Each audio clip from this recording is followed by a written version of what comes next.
کہ آپ اس کو ہفتہ 2 ہفتے سے زیادہ گھر میں بند کرتے ہیں. یہاں تو 40 دن سے اوپر ہو گئے.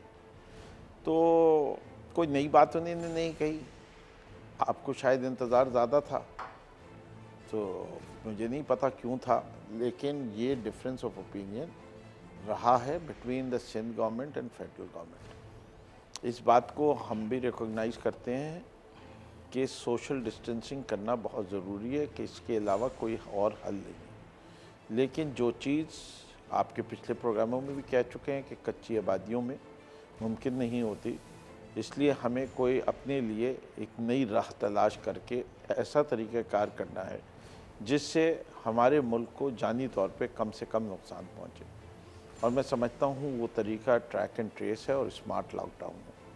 تو میرے خیال سے آج اس کا اعلان ہونا آپ کے لیے اچنبھے کی بات ہوگی. میں تو سمجھتا ہوں کہ یہ روز اول سے یہی بات ہو رہی ہے. درست ہے. اخونزادہ چٹان صاحب, جناب من, مزاج بخیر ہیں سر؟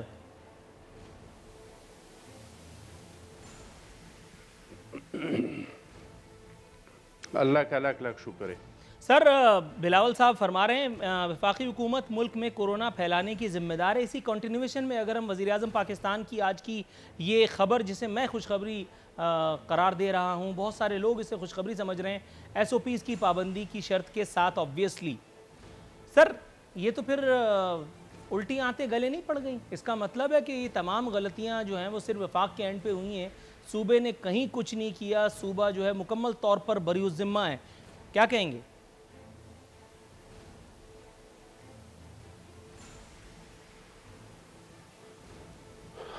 بسم اللہ الرحمن الرحیم. دیکھیے جی, میں سمجھتا ہوں کہ غلطیاں تو ہوئی ہیں, صوبوں سے بھی ہوئی ہوگی, مرکز سے بھی ہوئی ہوگی, لیکن جو سب سے بڑی غلطی ہوئی ہے مرکز سے, جو ہم سمجھتے ہیں کہ اگر یہ غلطی نہیں ہو جاتی تو شاید آج جو پاکستان کے کورونا کے حالات ہیں وہ کچھ اور ہوتے. اور وہ غلطی یہ ہے کہ جو بھی قدرتی آفات آ جاتے ہیں, جو بھی اس طرح کے ملک میں مسائل آ جاتے ہیں, تو وفاقی حکومت کی کوشش ہوتی ہے کہ وہ سب کو متفق کرے, کیونکہ پاکستان ایک وفاق کا نام ہے اور ہم سارے ایک پیج پہ آ کے اس مصیبت کا مقابلہ کرے. تو پھر اس میں اگر مکمل طور پہ ہم کامیاب نہیں ہو سکتے تو زیادہ کامیابی ہمیں حاصل ہو جاتی ہے. لیکن شروع ہی دن میں کنفیوز کر دیا یہ سارا سب کچھ. ایک تو وفاق نے سب کو ایک پیج پہ نہیں لایا, دوسرا پھر یہ کہ جب لاک ڈاؤن تھا اس کو بھی کنفیوز کر دیا. کبھی اس کو سمارٹ لاک ڈاؤن بناتے ہیں, کبھی اس کو حسین لاک ڈاؤن بناتے ہیں, کبھی نرم بناتے ہیں, کبھی گرم بناتے ہیں. تو اس طرح کے لاک ڈاؤن سے تو میں بھی سمجھتا ہوں کہ لاک ڈاؤن نہیں ہونا اچھا ہے. جہاں تک میرا بھائی کہہ رہے ہیں ایسو پیس کا, تو ایسو پیس کے جو حالات ہیں وہ میں آپ کو بتاؤں کہ ہمارے ڈسٹرکٹ میں ایک ڈی سی کا ٹرانسفر ہو رہا تھا. تو اس ڈی سی کے ٹرانسفر میں جو دعوتیں ہوئی اور جو تقاریر ہوئی اور جو مجمع اکٹھے ہوئی, اور اس میں ایسو پیس نام کا کوئی چیز ہی نہیں تھا. اور مزے کی بات میں آپ کو بتاؤں کہ اس ڈی سی کو جو ہمارے ڈسٹرکٹ سے ٹرانسفر ہوا, جنہوں نے ایسو پیس کو اڑایا, اس بندے کو ہیلتھ میں لگایا. پختونخوا حکومت نے ہیلتھ منسٹری میں اس کو تعینات کیا.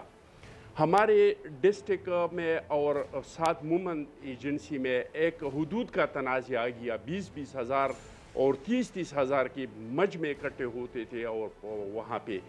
تو اگر ہم سمجھتے کہ اگر وفاق آگے بڑھتے اور وزیر اعظم صاحب انرشپ لیتے اور 15 دنوں تک ہم مکمل لاک ڈاؤن کرتے, اور جو لوگ باہر سے آ گئے تھے اس کا ہم بیک اپ کرتے اور اس لوگوں تک پہنچ جاتے, اور وہ جن لوگوں سے ملے ہیں ان کا ہسٹری لیتے, تو میں سمجھتا ہوں کہ ہم کافی حد سے زیادہ کامیاب ہو سکتے تھے. لیکن انفارچونیٹلی اس طریقے سے نہیں ہوا. آپ کی اس بات کا جواب یہ لیتے ہیں فردوس شمیم نقوی صاحب کے پاس. آپ کے پاس دوبارہ آتا ہوں. ایک پیج پہ نہیں کیا, آپ کے پاس دوبارہ آتا ہوں جناب. کہ جو لاک ڈاؤن تھا اس کو بھی کنفیوز کیا. آپ کے پاس میں دوبارہ آتا ہوں. فردوس شمیم نقوی صاحب, سر سمارٹ لاک ڈاؤن کی تجویز کو کلی نہیں بلکہ جزوی طور پر یہ محسوس ہوتا ہے کہ اس کا استرداد ہی سامنے آیا ہے پاکستان پیپلز پارٹی کے مہمان کی جانب سے. جناب من, یہ حسین لاک ڈاؤن کیا ہوتا ہے پہلے تو مجھے یہ سمجھائیے. دوسری بات, اسد عمر صاحب نے جو اتنی خوفناک بات کی ہے, آپ کے خیال میں پاکستان پیپلز پارٹی وفاق صوبے میں ہونے کے باوجود, صوبے کی حکمراں جماعت ہونے کے باوجود اتنی سنگین حقیقت سے کیسے صرف نظر کر سکتی ہے؟ اسد عمر صاحب نے بتایا کہ لاک ڈاؤن سے 10 لاکھ ادارے بند، 7 کروڑ افراد غربت کا شکار ہو جائیں گے، 1 کروڑ 80 لاکھ سے زائد افراد بے روزگار ہو سکتے ہیں۔ کافی وضاحت سے بیان کر گئے وہ اپنی بات، اس کے باوجود پیپلز پارٹی جو ہے وہ متاثر دکھائی نہیں دیتی اس بات سے۔ جی دیکھیں، یہ سوال بہت دفعہ پوچھا گیا کہ پیپلز پارٹی نے جب لاک ڈاؤن کی تجویز دی تو کتنی مدت تک کا لاک ڈاؤن وہ سمجھتے ہیں کہ یہ ملک متحمل ہو سکتا ہے۔ آج نفیسہ شاہ صاحبہ نے ایک پروگرام نے کہا کہ 1 سال تک بھی اگر لاک ڈاؤن کرنا پڑے گا تو ہم کریں گے، ٹھیک ہے۔ اگر 1 سال کا لاک ڈاؤن وہ کر سکتے ہیں، دنیا کے کہیں یہ مثال ہے کہ وہ ملک سروائیو کر سکتے ہیں تو اس کی وہ دے دیں، ہمیں ایجوکیٹ کریں۔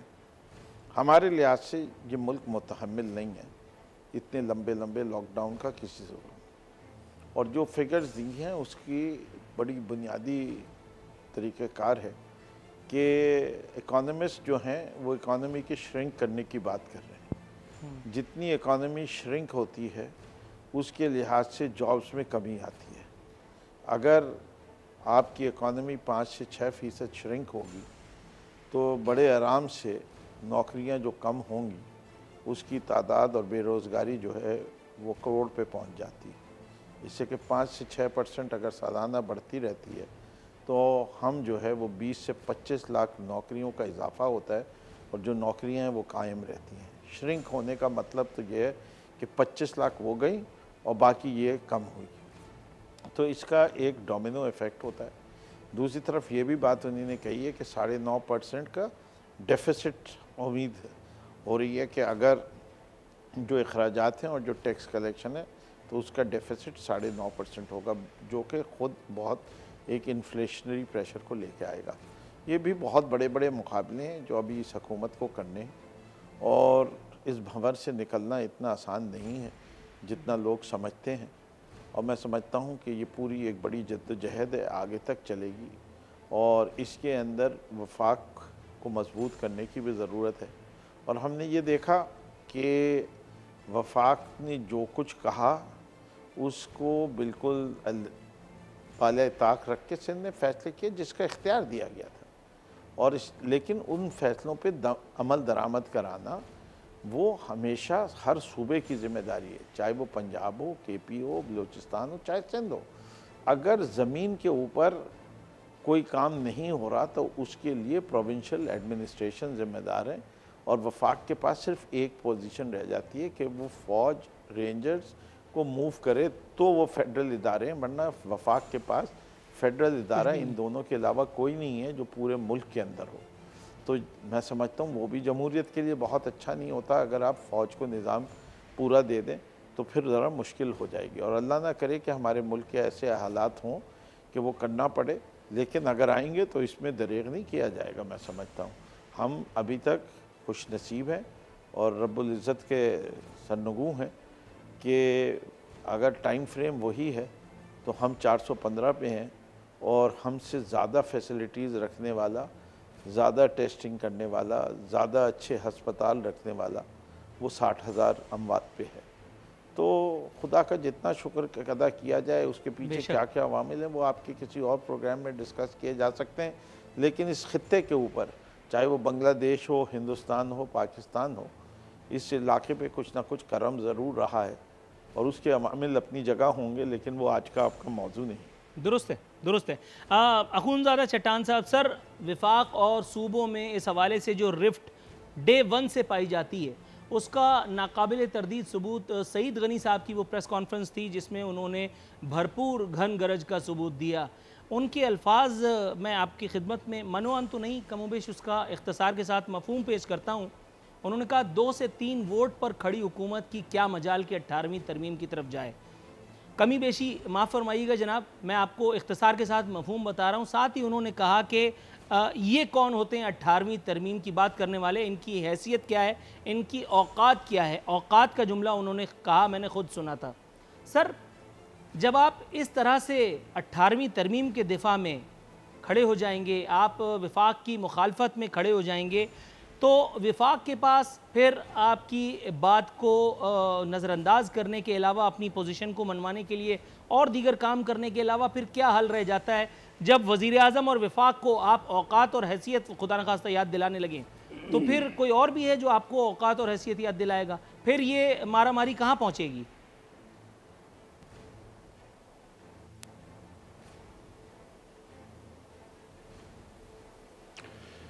دیکھیے جی، ایک بات تو میں آپ کو بتاؤں کہ یہ جو لاک ڈاؤن کا فارمولہ ہے اور یا جو لاک ڈاؤن ہے، یہ کرونا وائرس صرف پاکستان میں نہیں آیا، یہ ساری دنیا میں آ چکا ہے اور ساری دنیا میں پھیل چکا ہے۔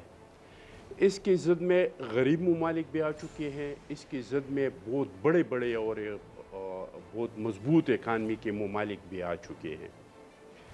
ان سب نے اس چیز کو روکنے کے لیے سب نے کہ ہمارے پاس اس کی کوئی دوائی نہیں ہے، لیکن ہمارے پاس اس کی تدابیر ہے، اور اس کے لیے ماہرین نے، جو ماہرین ہیں ساری دنیا کے، میں صرف پاکستان کا نہیں کہہ رہا ہوں، اور اس طرح سندھ صوبے میں بھی جو ماہرین کا رائے آ گئے، اور اس طریقے سے سندھ حکومت نے اس پہ کام شروع کیا۔ آپ نے جو سید غنی صاحب کے پریس کانفرنس کا حوالہ دیا، تو جب سے کرونا شروع ہوا ڈے 1 سے ہم نے کہا کہ ہمارا وزیر اعظم ہے، ہم اس کے ساتھ ہے، اور یہ جو بھی فیصلہ کرے گا ہم اس کے ساتھ جائیں گے۔ لیکن اس دن سے لے کر 2 مہینے تک مسلسل جو پی ٹی آئی کے لوگ ہیں وہ مسلسل سندھ حکومت کے پیچھے پڑے ہیں، اس پہ الزامات لگا رہے ہیں، اور ہم اس کا جواب نہیں دے رہے ہیں۔ ہم کوشش کر رہے ہیں کہ ہم جو اختلافات ہیں، یہ ملک اس ٹائم پہ ہمارے عوام، ہمارا ملک ان چیزوں کا متحمل نہیں ہو سکتا ہے۔ جہاں تک 18ویں ترمیم کا تعلق ہے، تو 18 ترمیم جو ہے یہ ہمارا ریڈ لائن ہے۔ اس کے لیے ہمارے شہید بی بی نے جان کی قربانی دی ہیں، اس کے لیے ہمارے کتنے ورکر نے قربانی دی ہیں، اس کے لیے شہید ذوالفقار علی بھٹو صاحب نے قربانی دی ہیں، اور ان قربانیوں کے بعد ہم نے 18ویں ترمیم کو بحال کیا ہے۔ وہ 18ویں ترمیم جو چھوٹو صوبوں کے ساتھ قائد اعظم رحمۃ اللہ علیہ کا وعدہ تھا، وہ 18ویں ترمیم جس کا چھوٹو صوبوں کے ساتھ شہید ذوالفقار علی بھٹو صاحب نے وعدہ کیا تھا۔ 18ویں ترمیم کیا ہے؟ 18ویں ترمیم وہ ترمیم ہے جنہوں نے ضیاء الحق کے جو 8ویں ترمیم کے ذریعے 1973 کے آئین میں 90 آرٹیکلز میں چھیڑ چھاڑ کیا تھا اور 90 آرٹیکلز تبدیل کیے تھے۔ 18ویں ترمیم وہ ترمیم ہے جو 17ویں ترمیم کے ذریعے مشرف نے اس 73 کے آئین میں جو ترامیم لائے تھے۔ تو وہ ترامیم کیا تھے؟ وہ ترامیم یہ تھے کہ سارے اختیارات پریزیڈنسی کے پاس تھے۔ صدر کے پاس اختیار تھا کہ وہ قومی اسمبلی کو توڑ سکتا تھا، گورنر کے پاس اختیار تھا کہ وہ صوبائی اسمبلی کو توڑ سکتا تھا۔ آپ کی قومی اسمبلی اور صوبائی اسمبلی جو قانون سازی کرتے تو اس پہ نظر رسانی کے لیے صدر کے پاس جاتے، اور اگر صدر نہیں چاہتا تو اس کو واپس کر دیتے۔ اس کے ذریعے صوبوں کو ان کے اپنے وسائل پہ حق ملا ہے۔ آپ ان سے پارٹی پیچھے ہٹ بھی جائے، میں آپ کو کہہ دوں کہ اگر پی ٹی آئی ہو، پیپلز پارٹی ہو، مسلم لیگ ہو، کوئی بھی ہو، وہ آگے آئے کہ ہم دوبارہ ان صوبوں سے، بلوچستان سے، پختونخوا سے، سندھ صوبے سے، پنجاب صوبے سے ان کو 18ویں ترمیم میں ان کے وسائل کی جو حقوق دیے واپس لیں گے، تو ان کے ممبران ان کے ساتھ نہیں ہوں گے۔ پیپلز پارٹی کا جو موقف ہے، چیئرمین بلاول صاحب کا جو موقف ہے، وہ دو ٹوک موقف ہے، ساری دنیا کو پتہ ہے۔ لیکن خدا نخواستہ اگر پیپلز پارٹی بھی کہے کہ 18ویں ترمیم کو ہم ختم کرنا چاہتے ہیں، اگر پیپلز پارٹی بھی کہیں کہ ہم صوبوں کو جو حقوق ملے ہیں اس کو واپس لیتے ہیں، تو میں اپنی صوبے کے حقوق کسی کو واپس نہیں کرنے دوں گا۔ میں اپنی پارٹی ہوں، چاہے حکومت ہو، جو بھی ہوں، اس کے مخالف میں اس پر فردوس شمیم نقوی صاحب کا موقف لینا چاہوں گا۔ سر، آپ کے مطلب یہ ہے کہ جو 18ویں ترمیم ہے وہ پاکستان پیپلز پارٹی کا ریڈ زون ہے۔ اور میں صرف دو الفاظ، نور العارفین صاحب صرف دو الفاظ میں کہ آپ کر جائیں۔ میں یہ کہہ رہا ہوں کہ یہ لوگ یہ کام نہیں کر سکتے ہیں۔ لیکن پی ٹی آئی نے ایک وتیرہ بنایا ہے کہ جب یہ ان کا کوئی گند کھول جاتا ہے تو اس گند کو چھپانے کے لیے کوئی اور اس طرح کا گند یہ سر تھوڑا سا توقف کیجئے گا، چینی تھوڑا سا اور توقف آٹے کیجئے کا گا، رپورٹ اس لیے آنے کہ والا تھا آپ کی جو جارحانہ حملے جو ہیں وہ کورونا میں تھوڑا سا اوائڈ کریں، تو اس کو چھپانے کے لیے کوئی اور پنڈورا باکس کھولنا چاہتے ہیں، حقیقت کا اس کے ساتھ کوئی سروکار کوئی تعلق نہیں ہے، رائٹ۔ اچھا فردوس شمیم نقوی صاحب، سر آج ماشاءاللہ آپ بھی کمپوزڈ ہیں، اللہ مجھے نظر بد سے بچائے، میں بھی بڑا متحمل تحمل کے ساتھ بیٹھا ہوں۔ اس ایک اٹیمپٹ کو نظر انداز کرتے ہوئے حضور کریز کے اندر رہتے ہوئے آپ سے استدعا ہے کہ میری سوال جواب تو دینے دیں، فوکس ان کو جواب تو دینے دیں، اب اتنا بھی کمپوز نہ رکھیں کہ میں جواب نہ دوں چٹان صاحب کو، چلیے شروع ہو دینے جائیے، تو دینا۔ شروع ہو جائیے۔ دیکھیے مجھے ہر بات ان کی پسند ہے، ہر بات پسند ہے جو انہوں نے کہی، بات یہ انہوں نے پورا سچ نہیں بولا۔ 18ویں ترمیم کا ایک مقصد بنیادی یہ تھا کہ عوام کو سروس لیول کی ڈیلیوری بہتر ہو جائے۔ سروس لیول کیا ہے؟ صحت کی سہولیت، تعلیم کی سہولت، ٹرانسپورٹ کی سہولت، صفائی کی سہولت، یہ ساری چیزیں ڈیولوشن آف پاور کے یہ اتنے بڑے بڑے فیصلے وفاق پہ نہیں ہونا چاہیے۔ 15 منسٹریاں جو ہیں وہ صوبوں کو دے دی گئی۔ اب اس کے بعد کیا ہوا؟ ڈرگ اپروول جو ہے اس کے اوپر بڑا مسئلہ ہو گیا۔ ایجوکیشن پالیسی سندھ میں کوئی اور سبق پڑھایا جائے گا، کے پی میں کوئی اور پڑھایا جائے گا، پنجاب میں کوئی اور پڑھایا جائے گا۔ ہائر ایجوکیشن کے اوپر مسئلہ ہو کے آ گیا۔ لیبر پالیسی ایک صوبے کی دوسرے پالیسی سے میچ نہیں کرے گی، اس لیے کہ لیبر بھی جو ہے صوبائی سبجیکٹ ہو گیا، مائننگ بھی صوبائی سبجیکٹ ہو گیا۔ ڈیولوشن آف پاور جس کے اوپر یہ عوام پہ یقین رکھتے تھے، انہی نے لوکل باڈیز کا نظام جو 2013 کا سندھ میں بنا کے دیا ہے، اس کی تو مرثیہ کسی دن اور پڑھیں گے، اور آپ کے پروگراموں میں پڑھتے رہیں، وہ مرثیے سے کم چیز نہیں ہے، نوا خوانی ہے۔ صرف آج کل کیونکہ رمضان کا مہینہ میں سینے پہ ماتم نہیں کر رہا، ورنہ تو ماتم بھی کرنے کو دل چاہتا ہے 2013 کے قانون کو پڑھ کے۔ تو یہ جو صورتحال ہے، ان کو شاید اس بات کا احساس نہیں ہے کہ پاکستان کے آئین میں جس نے ضیاء الفقار علی بھٹو نے بنایا تھا، اس میں آئین کے ترمیم کا طریقہ بھی دیا ہے، اور یہ اس اسمبلیوں کا اختیار ہوتا ہے جو اس وقت ہوتی ہیں۔ یہ سڑکوں پہ فیصلہ نہیں کرا سکتے کہ آئین کی ترمیم ہونی چاہیے یا نہیں ہونی چاہیے۔ 2/3 اکثریت ہوگی تو وہ ہوگا۔ سب سے بڑا مسئلہ جو کریٹ ہوا وہ ان کے چیئرمین صاحب نے خود کریٹ کیا۔ 18ویں ترمیم آ جانے کے بعد انہی نے ابھی جو 1 مئی کو پریس کانفرنس کی، اس میں کیا چیز انہی نے وفاق سے نہیں مانگی، جبکہ 58% بجٹ کا پیسہ جو ہے وہ صوبوں کو ملتا ہے، 42% وفاق کے پاس رہتا ہے۔ انہی نے جوتوں کے وہ لیسز سے لے کے پی پی کٹس، ماسک، گوگلز، کون سی چیز ہے جس کے لیے انہوں نے کہا وفاق نے کچھ دیا ہی نہیں۔ وہ این ڈی ایم اے کی لیس جو دیا نہیں دیا وہ علیحدہ ہے۔ اگر سب کچھ وفاق نہیں کرنا ہے، ابھی ٹڈی دل کا مسئلہ ہو رہا ہے تو اس کے اندر بھی وفاق نہیں کرنا ہے، تو بھائی پنجاب والے نہیں شور مچاتے کہ وفاق نے کرنا ہے، کے پی والے نہیں مچاتے شور کہ وفاق نے کرنا ہے، یہ سندھ والے کیوں مچاتے ہیں کہ وفاق نے کرنا ہے؟ سر یہ تھوڑا سا یہ سوچنے والا سوال ہے، اور یہ میرا اگلا موضوع تھا، آپ نے چھیڑ دیا، لیکن بہرحال میں آپ کو روکنے کی جرت تو نہیں کر سکتا۔ تھوڑا سا توقف کی استدعا دونوں معزز مہمانوں سے یہاں دی گئی ہے۔ بریک سے واپس آؤں گا تو کچھ اور موضوعات ہیں جن کا احاطہ کریں گے۔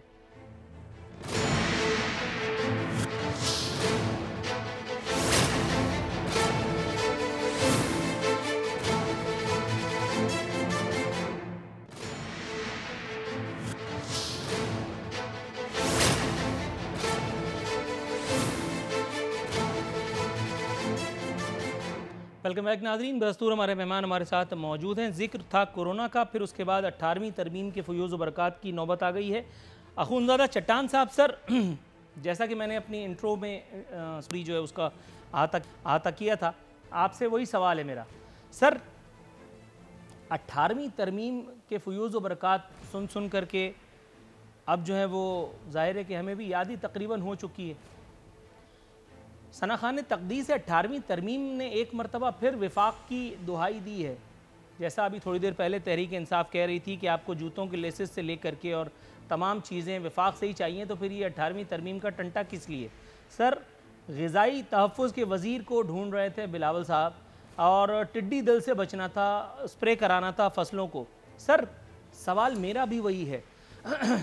پچھلی دفعہ اسماعیل راہو صاحب نے ہمیں بتایا تھا، صوبائی وزیر سندھ کے، کہ اگر ٹڈی دل آ رہا ہے تو پریشان نہ ہو، کڑھائی بناؤ یا بریانی بنا کے کھا لو۔ لیکن میرا خیال اس دفعہ ٹڈی دل کچھ زیادہ ہے، کڑھائی اور بریانی میں سمو نہیں پائیں گے ہم۔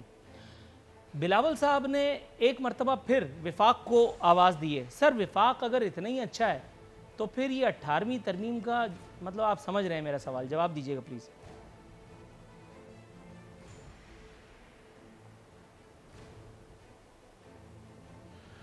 دیکھیے جی، ایک تو میں اپنے بھائی کے ایک بات سے مکمل اتفاق کرتا ہوں کہ صوبوں کو جو اختیارات منتقل ہوئی ہے مرکز سے، اب وہ اختیارات ڈسٹرکٹ تک جانا چاہیے۔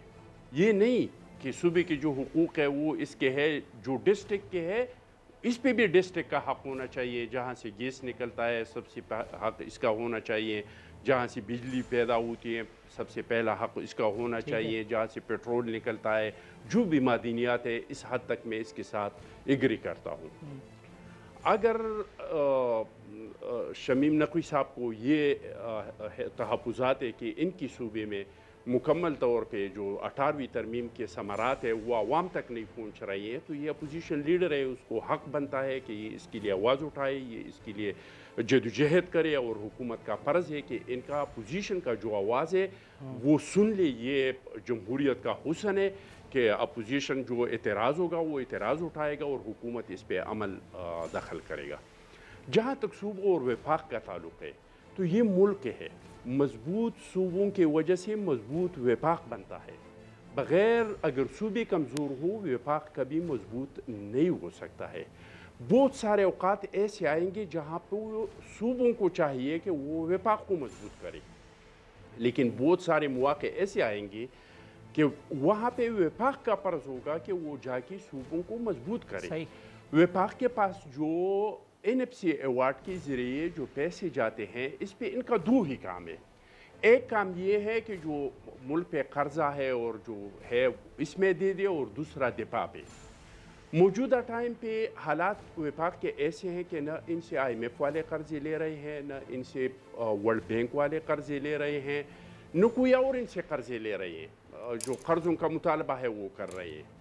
دوسرا یہ کہ موجودہ حالات میں ہم کوئی جنگ بھی نہیں لڑ رہے ہیں کہ ہمارے فوج کو بہت سارے پیسے کی ضرورت ہے اور وفاق کے پاس پیسے نہیں ہے۔ اب جو ہماری لڑائی ہے جو ہم لڑ رہے ہیں وہ کورونا کی لڑائی ہے، اور ہمارے تمام جو وسائل ہیں اس کو کورونا کی طرف کرنا چاہیے۔ اور جو بار بار جو ہر بار جب لاک ڈاؤن کا مخالفت کرتے ہیں ہمارے وزیر اعظم صاحب، تو ساتھ میں یہ بھی کہتے ہیں کہ یہ سب کچھ میں غریبوں کے لیے کر رہا ہوں، لیکن غریبوں تک ابھی تک ماسوائے بے نظیر انکم سپورٹ پیسوں کے جو 3 مہینے کے رکے ہوئے تھے اور ان کو دے دیے، اس کے علاوہ کسی صوبے میں ایک ٹکا غریب کی جیب میں نہیں گیا۔ دوسرے مزے کی بات یہ ہے کہ دنیا میں فیول کا آپ ریٹس دیکھ لیں، ہمارے دور میں 168-167 روپے پی بیرل فیول ملتا تھا، اور ہم پاکستان میں عوام کو دیتے تھے 85۔ سر ٹڈی دل والی سوال کا میں جواب چاہوں گا۔ اس طریقے سے ہم فیول عوام کو دیتے تھے۔ آپ انٹرنیشنل ایک سیکنڈ، اس پہ میں آ رہا ہوں۔ آپ حالات یہ آ گئی ہیں کہ دنیا میں آپ جہاں سے فیول لیتے ہیں الٹا آپ کو پیسے دیتے ہیں، تو اگر ان کو غریبوں کا اتنا فکر ہے اور غریب کا اتنا کارائی ہے تو پیٹرول کو اس حساب سے لے آئیں، کم از کم افغانستان کے لیول تک لے آئیں، ایران کے لیول تک لے آئیں، انڈیا کے لیول تک لے آئیں، تو اس میں سے 8-10% جو مہنگائی ہے اس میں کمی آ جائیں گے، اور غریبوں کے جو حالات ہیں وہ تھوڑے بہتر ہو جائیں گے۔ جہاں تک آپ نے سوال کیا، میں نے آپ سے پہلے کہہ دیا کہ بہت ساری چیزیں ایسے ہیں کہ اس میں وفاق اس کا ہیلپ کرے گا صوبوں کا، تو یہ وفاق کا حق بنتا ہے، ان سے کوئی بھیک نہیں مانتا ہے، یہ صوبوں کا حق ہے۔ Right sir, got your answer. Firdous Shamim Naqvi صاحب حضور، سر ٹڈی دل سے بھی سندھ میں آپ نہیں بچانا ہے، اب کہیے کیا کریں گے؟ جو ملتے ہیں کیا یہ صوبوں کے عوام سے نہیں لیتے ہیں؟ رائٹ سر، تھوڑا سا توقف کیجئے گا۔ اخونزادہ چٹان صاحب، باری آ گئی ہے میری یا نہیں آئی ہے؟ چٹان صاحب سر تھوڑا سا توقف کیجئے گا، آپ کی بات کنوے ہو چکی حضور۔ جناب من، آپ کی آواز کنوے، آپ کا نقطہ کنوے ہو چکا، تھوڑا سا توقف اگر آپ فرمائیں۔ فردوس شمیم نقوی صاحب پلیز۔ دیکھیں، میں یہ سمجھتا ہوں کہ بنیادی طور پہ سندھ پاکستان کا حصہ ہے، اور وفاق کی ذمہ داری تمام صوبوں کی ہے۔ اگر کوئی صوبہ کوئی کام صحیح نہیں بھی کر رہا اور وفاق اس کی مدد کر سکتا ہے اور لوگوں کے حالات بہتر کر سکتا ہے تو وفاق کو اسٹیپ ان کرنا چاہیے. ٹھیک ہے. تو کہیں بھی گڑبڑ ہو یہ کہہ کے 18ویں ترمیم ہے وفاق اپنی جان نہیں چھڑا سکتا. وفاق ذمہ دار ہے, پاکستان کو مضبوط رکھنا ہے تو وفاق کو سب کا خیال بھی کرنا ہے اور جہاں کمزوری نظر آئے اس کو ایڈریس کرنا ہے. تو یہ تو آپ کے لوکس کا, لیکن لوکس میں 2 مسئلے آ گئے. لوکس کے اندر آج میں ایک نوٹس پڑھ رہا تھا کہ ایک تو مجھے یہ بتایا گیا کہ زمینی طور پہ سپرے کرنا اتنا ہی لازمی ہے جتنا ایریل سپرے ہے اس لوکس کو ڈیل کرنے کے لیے. پنجاب میں اس وقت 312 گاڑیاں آپریشنل ہیں جو پنجاب فوڈ کی طرف سے بڑھیں. سندھ کے اندر صرف 2 گاڑیاں آپریشنل ہیں. اب اس کی ذمہ داری تو کیا لی جائے؟ اس سے کہ ماہرین کا خیال یہ ہے جو کہ نیشنل کمانڈ سینٹر میں بیٹھے ہوئے تھے, خود چیف سیکرٹری صاحب اور وزراء بیٹھے ہوئے تھے, ان کے سامنے یہ بات ہو رہی تھی کہ وہ کہہ رہے تھے کہ ایریل سپرے سے فائدہ نہیں ہوگا جب تک گراؤنڈ سپرے ساتھ ساتھ نہیں ہو. گراؤنڈ سپرے پہلے ہو پھر ایریل سپرے ہو. اب میں کوئی ماہر نہیں ہوں لوکس کے خاتمے کا, میں تو صرف وہ گفتگو ریپیٹ کر رہا ہوں جو اس خادم نے سنی اور جو نوٹ پڑھا اس کے اوپر.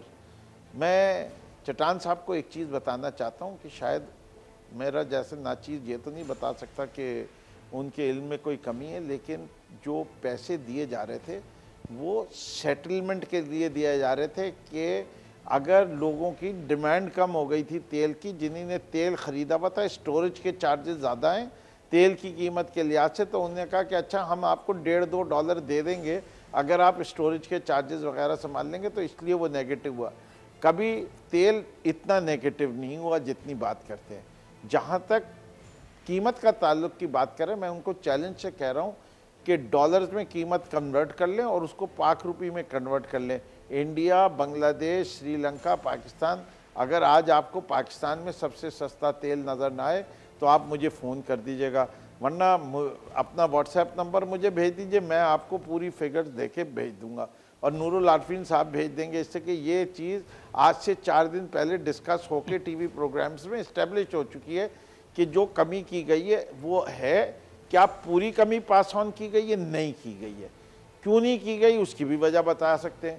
اس سے کہ پاکستان نے جو پیٹرول خریدا ہوا ہے اس کو اگر وہ نئی قیمتوں پہ بیچ دے گا تو ان قیمتوں کو سبسیڈائز کرنا پڑے گا, اور اس وقت کوئی سبسڈی دینے کا نہ IMF اجازت دیتا ہے. تو جب وہ اسٹاک ختم ہوگا نیا اسٹاک خریدا جائے گا, اس کے لحاظ سے جو قیمت کمی میں آئے گی وہ بھی پاس آن کر دی جائے گی. امید یہی ہے کہ اس کے اندر جو لیوی ہے اس کو اضافہ نہیں ہونا چاہیے. اس سے کہ ہم تو چاہتے ہیں کہ ان پٹ سستی ہوں, کہ ہمارا ایکسپورٹ, ہمارا بزنس جو ہے کاروبار فلرش کرے.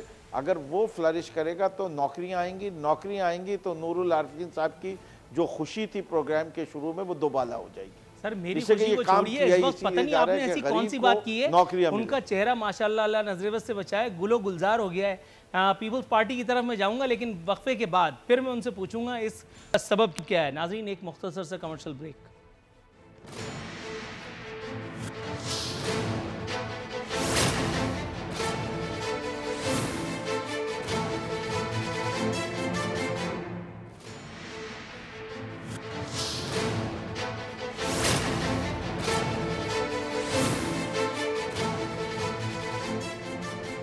ویلکم بیک ناظرین, اختتامی مراحل شو کے آن پہنچے ہیں. اخونزادہ چٹان صاحب, سر ایک تو سوال آپ پر جو قرض ہے اس کا جواب آپ نے دینا ہے کہ کیا ایسی بات آپ کو پسند آئی فردوس شمیم نقوی صاحب کی بریک پر جانے سے پہلے کہ آپ کا چہرہ گل و گلزار ہو گیا تھا ماشاءاللہ. اور دوسرا ضمنی سوال میں ایک اخلاقاً آپ کو دیے دیتا ہوں ہدیہ, آپ اس کا ضمنی جواب بھی دے ہی دیجیے گا. وزیر ریلوے نے کہا ہے کہ عید کے بعد نیب جو ہے وہ ٹارزن بننے جا رہی ہے. یہ ٹارزن یقیناً اپوزیشن کا ہی شکار کرے گا, ایسا کچھ لوگوں کو لگتا ہے. آپ کے جواب کا منتظر ہوں.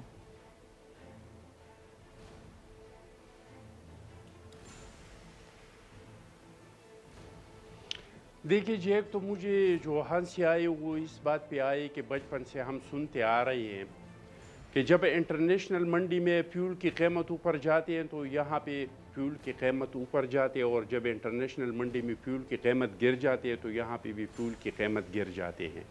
کبھی ہم نے اس طرح کا نہیں سنا ہے کہ فیول جو ہے وہ جب آپ پہلے سے فیول لائیں گے وہ ختم ہوگا تو اس کے بعد آپ سستی فیول آئیں گی تو آپ قیمتیں کم کریں گے. ہمیشہ سے اس طرح کا ہوا ہے کہ انٹرنیشنل مارکیٹ کے ساتھ قیمتیں ساری دنیا میں اوپر جاتے اور نیچے آ جاتے ہیں. اور مجھے ساری دنیا کا تو نہیں پتا، لیکن افغانستان سے میرا گھر جو ہے 15 کلومیٹر پہ ہے بارڈر پہ، تو وہاں کا مجھے پتہ ہے کہ وہاں پہ 30 اور 35 روپے پہ فیول دیتے ہیں. وہی فیول جو پاکستان سے افغانستان جاتے ہیں تو وہاں پہ فیول کا جو ریٹ ہے وہ وہاں پہ یہ ہیں. جہاں تک نیب کا تعلق ہے تو نیب اس طرح کا ایک ادارہ ہے، یہ بنایا بھی اس کام کے لیے ہے. انہوں نے ہمیشہ سے کام بھی یہی لیا گیا ہے کہ اپوزیشن کو دبانے کے لیے، پارٹیوں کو توڑوانے کے لیے، کبھی اپنے لوگوں کو سیدھا کرنے کے لیے، کبھی دوسروں کے لوگوں کو سیدھا کرنے کے لیے یہ کام لیا گیا ہے.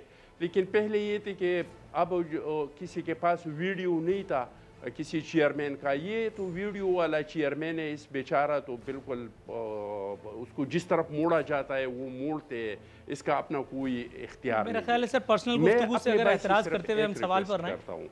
آپ لوگوں نے سندھ صوبے کو مرکز، بالکل جی میں پرسنل گفتگو سے ہمیشہ، یہ تو میرا بھائی ہے، میں اس کو بھائی کہہ رہا ہوں تو اس کی پرسنل میں کیوں جاؤں گا. میں مرکزی حکومت سے یہ درخواست کرتا ہوں کہ آپ نے سندھ صوبے کو کچھ دینا ہے کہ نہیں دینا ہے. لیکن خدا کے لیے سندھ گورنمنٹ کے ساتھ آپ نے جو اچھا ٹھیک ہے، میں نہیں بنا رہا ہوں ٹارگٹ، ان لوگوں نے بنایا جس کا ادھی ویڈیو چلایا ادھی چھوڑ دیا. تھوڑا سا میرا خیال ہے اسکپ کیجئے اس ایک موضوع کو، بٹوین دی لائن اگر ہم گفتگو کریں تو زیادہ آسان ہوگا. کون تھا وہ طاہر خان صاحب؟ اچھا میں دوسرے ٹاپک پہ آ رہا ہوں. دوسرا ٹاپک میرا یہ ہے کہ فیڈرل گورنمنٹ سے ہمارا درخواست یہ ہے کہ آپ نے صوبوں کو کچھ دینا ہے یا نہیں دینا ہے. لیکن موجودہ حالات میں آپ صوبوں پہ جو حملے کر رہے ہیں وہ اپنے حملے بھی بند کرے تو آپ کے بہت مہربانی ہوگی. یہ ٹائم ہمیں پیسے کمانے کا نہیں ہے، یہ لوگوں کو روزگار دینے کا ٹائم نہیں ہے. ہم نے اپنے لوگوں کو موت سے بچانا ہے. یہ کورونا جتنے میں نے آپ کو کہہ دیا سرمایہ دار اور غریب ممالک میں پھیلا ہوا ہے. ایک جگہ سے آپ مجھے نور اللہ رفین صاحب بتائے کہ کہاں سے رپورٹ ہوا ہے کہ کوئی بھوک سے مرا ہے. جی یہ آپ نے اچھا کیا بتا کر کے. سر تھوڑا سا توقف کیجئے گا، میں آپ کو بتاتا ہوں چونکہ آپ نے مجھ سے پوچھا اور آپ کا نام لے کر کے میں نے اپنے پچھلے پروگرامز میں اپنے مہمانوں کو بتایا. سر تھوڑا سا سر آپ نے پوچھا تو میں آپ کو بتا دیتا ہوں، ذرا سن لیجئے. صوبے میں آپ ہی کے اسی صوبے میں، سر آپ کے اسی صوبے سندھ میں یہاں پہ ایک ایسا واقعہ ہوا ہے 6 بچوں کی ماں. یہ صرف ایک واقعہ ہے، ایسے متعدد واقعات کا ذاتی طور پر میں بھی شاہد ہوں. میں صرف ایک کوٹ کر دیتا ہوں کیونکہ آپ نے ایک پوچھا ہے. 6 بچوں کی ایک ماں جو حاملہ تھی، بھوک کے سبب انتقال کر گئی. اس کے انتقال کے بعد اس کے گاؤں کی قسمت بدل گئی. ہر گھر میں راشن پہنچایا گیا اور اس بچوں کی ماں کو، وہ جو مر گئی تھی، اس کے بچوں پر رحم کھاتے ہوئے سندھ حکومت نے 30,000 روپے اس بچوں کے باپ کو ہاتھ پہ رکھ دیے. یہ تو تھی وہ ایک موت کی خبر جس سے آپ واقف نہیں ہیں اور آپ مانتے نہیں ہیں کہ کوئی بھوک سے مر سکتا ہے. آپ نے کہا کہ ہم لوگوں کو روزگار دینے کا ٹائم نہیں ہے. سر تھوڑا سا توقف، سر میں ایک بہت ہی عاجزی کے ساتھ ایک سوال کر دوں، ایک جملہ عرض کر دوں، پھر آپ بتاتے رہیے. میرا 2 سیکنڈ کا بات سنی، صرف 2 سیکنڈ کا، اونلی 2 سیکنڈ کا میرا سن لے. 2 سیکنڈ کا تو سن لے نا یار. کیا یہ لاک ڈاؤن سے پہلے پاکستان میں لوگوں نے خودکشیاں نہیں کی ہیں؟ پنجاب میں نہیں ہوئی ہیں؟ سندھ میں پہلے کبھی خودکشیاں لوگوں نے نہیں کی ہیں؟ کیا خیبر پختونخوا میں غربت کی وجہ سے لوگوں نے خودکشی نہیں کی ہیں؟ نہروں میں چلانگے نہیں لگائے ہیں؟ اپنے بچوں کو نہیں پھینکا ہے؟ لیکن آپ سندھ میں دیکھیں کہ کورونا سے کتنی اموات ہو گئی ہیں. آپ دنیا میں دیکھو کہ کورونا سے کتنی اموات ہو گئی ہیں. کیا اس طرح کے واقعات بھوک سے ہوئی ہیں؟ سیلابوں کی دنوں میں نہیں ہوئی ہے، زلزلوں کی دنوں میں نہیں ہوئے. ہم مسلمان ہیں، رمضان کا مہینہ ہے، ہر ایک کا یہ فکر ہے کہ میرے پڑوس میں جو لوگ ہیں کہ آج انہوں نے کچھ کھایا ہے کہ نہیں کھایا ہے. یہ اس طرح کا ملک نہیں ہے، بھوک سے لوگ نہیں مریں گے. لیکن خدا را کورونا کے ساتھ مذاق نہیں کرے، لوگوں کے ساتھ مذاق نہیں کرے. یہ جس طریقے سے آپ پھیل رہی ہیں نا، جب تک ہم نے لاک ڈاؤن کو سمارٹ نہیں بنایا تھا تو ان دنوں میں 1,000 لوگ 2 مہینے میں آ گئے تھے. لیکن جب ہم نے لاک ڈاؤن کو سمارٹ بنا دیا تو 14 تاریخ سے 26 تاریخ تک 4000 کیسز رپورٹ ہو گئی. تھوڑا سا توقف کیجیے گا اخوندزادہ چٹان صاحب, میں آپ کی طرف آتا ہوں جناب. پاکستان تحریک انصاف نہیں دینا ہے, نہیں دے دے, بے شک نہیں دے دے, لیکن یہ لاک ڈاؤن کو اس طریقے سے مذاق نہیں بنائے. Right sir. فردوس شمیم نقوی صاحب, عمران خان صاحب نے اپنے جس ویژن کو ایکسپریس کیا, جو ایکسپریس کیا, انہوں نے کہا کہ لاک ڈاؤن کے سبب لوگ بے روزگار ہو گئے. اخوندزادہ چٹان صاحب کا کہنا ہے کہ یہ وقت لوگوں کو روزگار دینے کا نہیں, انہیں کورونا سے بچانے کا ہے. سر آپ بھی کوئی واقعہ مجھ سے سننا چاہیں گے بھوک سے اموات کا, یا ڈائریکٹ آپ مدعے پر آ جائیں گے خود بخود؟ جی میں مدعے پہ ڈائریکٹ آ جاتا ہوں. میرے لحاظ سے پہلی چیز تو یہ دیکھیں, اس وقت کراچی شہر میں 384 وینٹیلیٹر ہیں. کل ایک ڈاکٹر مر گیا کیونکہ اس کو وینٹیلیٹر نہیں ملا. یہ تو ہے زمینی حقیقت. سندھ وہ ہے جنہوں نے کہا کہ ہم نے مساجد نہیں کھولنی, تو وہ تو لاک ڈاؤن پہ بدستور قائم ہے. سندھ وہ ہے جس نے فیکٹری نہیں کھولی, وہ بھی بدستور لاک ڈاؤن پہ قائم ہے. سندھ وہ ہے جس نے بازار نہیں کھولے, وہ بدستور لاک ڈاؤن پہ قائم ہے. اس سارے لاک ڈاؤن کے باوجود سندھ میں اموات کے پی سے بعد سب سے زیادہ سندھ میں ہو رہی ہے. تو پنجاب والے بہتر ہے نا کہ لاک ڈاؤن اس شدت کا نہیں کیا لیکن تب بھی کم مرے. میں ٹیسٹنگ کیسز ڈسکورڈ کی بات ہی نہیں کر رہا, میں جو بات کر رہا ہوں اموات کی بات کر رہا ہوں. تو اس کے لحاظ سے میں سمجھتا ہوں چٹان صاحب کو بھی یہ دیکھنا ہے, اور اگر انہیں دیکھنا ہے کہ کیا ہوتا ہے بھوک سے, تو ساؤتھ افریقہ میں دیکھ لیں کہ لاک ڈاؤن کے ساتھ کیا ہوا. سر میں چھوٹی سی ایک بات ایڈ کر دوں آپ کی انفارمیشن کے لیے, حالانکہ آپ بہت باخبر آدمی ہیں, اور کتنے لوگ مرے. اور ابھی موت کی جہاں تک آپ بات کر رہے ہیں, ابھی میرپور خاص میں بھی ایک, جی ہاں بالکل, ڈاکٹر فرقان صاحب کی آپ نے جہاں تک بات کی, ڈاکٹر فرقان صاحب کی موت نے ایک پرسرار رخ آلریڈی اختیار کر لیا ہے. اب یہ اندیا بھی دیا جا رہا ہے حکومتی حلقوں کی جانب سے کہ یہ موت تھا, یہ موت ہوئی ہے یا قتل, کیونکہ ذاتی غفلت کا یہاں پہ اندیشہ ظاہر کیا جا رہا ہے. وہ ایک ڈاکٹر جو گھر سے ٹیلی فون کر کے وہ بیچارہ اپنی زندگی کو بچانے کی کوششیں کر رہا تھا, مختلف لوگوں کو اس نے کالز کی اور کسی طرف سے اس کو جواب نہیں مل پایا. وہ ایک ایمبولنس والے بھی جو خدا بنے ہوئے ہیں, وہ ایک ہاسپٹل والے بھی جو یہ بتا رہے ہیں کہ کراچی میں صرف ایک ہاسپٹل ہے جہاں سے جا کر کے پہلے آپ کورونا سے فٹنس کا سرٹیفکیٹ لائیں گے, اس کے بعد آپ کو کوئی اور اسپتال جو ہے وہ اٹینڈ کرے گا. سر کتنے لوگ ہیں جو کراچی میں اس ایک اسپتال پہ, جہاں میں بیٹھا ہوں مجھ سے کچھ فاصلے پر ایک اسپتال ہے, وہاں جا کر کے اپنے صحیح ہونے کا فٹنس لے کر اور دوسرے اسپتال جا سکتے ہیں؟ یہ ذرا جواب مجھے دیجئے, کیونکہ ڈاکٹر فرقان کی موت غفلت کے سبب ہوئی ہے to the best of my knowledge, اور جو خبریں اس وقت تک چل رہی ہیں. نہیں اس کے ساتھ اور بھی ایڈ کر لیجئے, ایمبولنس والوں کو یہ کیوں نہیں پتا کہ کس کس ہسپتال میں وینٹیلیٹر ہے؟ کسی اور کے غفلت کی وجہ سے نہیں ہوئی ہے نور اللہ عارفین. یہ بڑی زیادتی والا جملہ ہے, میں احتجاج کرتا ہوں اس پہ. میں یہ سمجھتا ہوں کہ یہ اتنی بڑی زیادتی ہے کہ یہ کہنا کہ ہم انکوائری کریں گے اور اس کے بعد صحیح معلوم کریں گے. یہ کہنا کہ ایک شخص جو ایمبولنس میں بیٹھا 3 ہسپتالوں میں گیا, اس کو وینٹیلیٹر نہیں ملا, وہ خود ایک ڈاکٹر تھا جس کے لیے آپ کہتے ہیں فرنٹ لائن سولجر ہے, اور اس کو وینٹیلیٹر مشین نہیں مل سکی. کمال کی بات ہے, اور اس پہ کہتے ہیں ذاتی غفلت ہے. یہ کیسے ممکن ہے؟ کم سے کم پوچھے تو ان ہسپتالوں سے کہ آپ نے اس کو ریفیوز کیوں کیا تھا.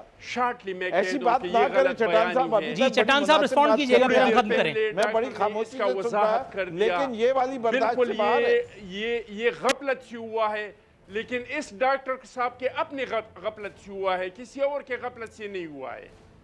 Sir, I'm extremely very sorry to hear this, sir. To be very honest, sir, this is very cruel. This is very brutal. مجھے بھیجیے گا, میں اس کو سوشل میڈیا پہ ڈالوں گا چٹان صاحب کے نام کے ساتھ, کہ یہ کہتے ہیں یہ غفلت ہے ڈاکٹر کی. سارے ڈاکٹروں کے پاس بھیجوں گا جو ان کے لیے بولتے آ رہے ہیں. فرنٹ لائن سولجرز کہنے والوں کے ساتھ یہ پاکستان پیپلز پارٹی کا چہرہ ہے. چٹان صاحب یہ میرے خیال ہے زیادتی ہے. سر اگر آپ نور اللہ عارفین صاحب, اگر آپ حقیقت نہیں سنیں گے, اگر آپ حقیقت کو تسلیم نہیں کریں گے, تو پھر تو آپ کہہ سکتے ہیں کہ یہ حالات ہے, وہ حالات ہے فرنٹ لائن کی. لیکن میں نے ابھی تک یہ نیشنل میڈیا پہ آپ کے پروگرام سے پہلے 10 بجے کے پروگرام میں نے وہاں پہ جو کچھ سنا, تو واقعی ڈاکٹر صاحب کا جو موت ہوا ہے وہ غفلت کی وجہ سے ہوا ہے، لیکن اس میں نہ حکومت کا right sir, got your answer. Akhundzada Chattan sahib, Firdous Shamim Naqvi صاحب، مہمانوں کا اپنی شو میں شرکت پر مشکور ہوں. ناظرین، یہ تھا آج کا پروگرام. کل انشاءاللہ تعالی بشرط زندگی پھر حاضر خدمت ہوں گے. فی امان اللہ.